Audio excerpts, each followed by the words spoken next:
O eto, anong natutunan nyo sa, anong moral lessons o anong natutunan nyo sa pelikula? Wag magsinungaling sa Tao. especially sa bata. Sa akin, ang una, bawal magsinungaling. Pangalawa, ipaglaban mo ang anak mo dahil ikaw naman talagang may karapatan. Very good. Tama yan. So kayo, Tita Lot, anong natutunan mo sa pelikula? Anong natutunan sa pelikula, Tita Lot? Anong natutunan mo sa pelikula? Ay, ibulong mo yun muna sa kanya. Anong natutunan mo? May natutunan ka bang aral sa pelikula? Tita Lot, anong natutunan mo sa pelikula?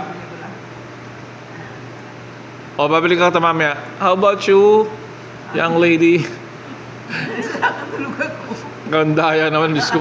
Sinayang mo lang yung bayad. Kasi ako pero nagulo ko sa hinaya nga ako din. Anong natutunan mo sa pelikula sa mga naabutan mo lang?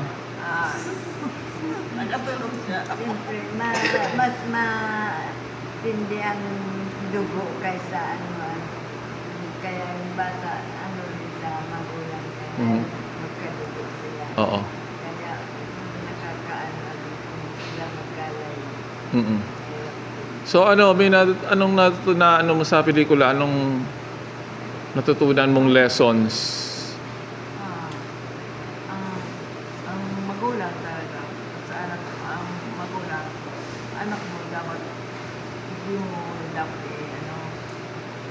ibigay mo wala sa buhay mo. Kawalan Kasi mo sa talaga ang anak mo. uli, ka. Maglaban pa, umakit, miski ang buhay mo sa iba. Ano pa rin? Dati yung parang na talaga. Oo, dati yung parang na anak mo napanood talaga ng magulang. Okay.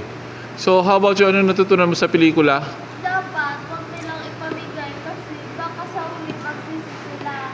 Kailangan talaga mahalin nila at ipaglaban nila ang sarili nilang Ikaw, anong natutunan mo sa pelikula? Anong lessons? Motherhood. Bukod sa motherhood, may iba pa bang aspeto o iba pang na pwede mong natutunan na hindi lang yung tukol sa motherhood, sa iba pang mga bagay-bagay?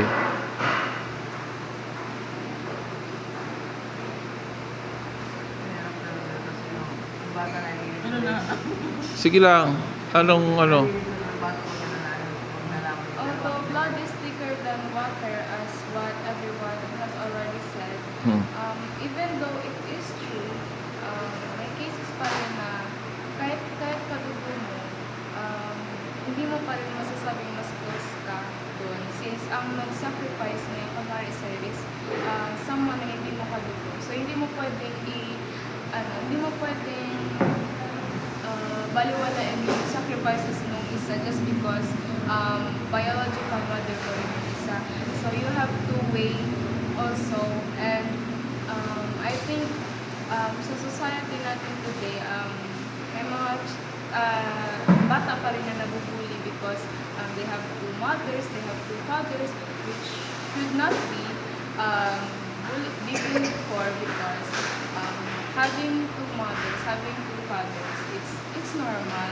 It just means that you're being loved by still two people, and hindi porket wala kang papa, wala kang mama is kulang ka na sa pagmamahal. Very good.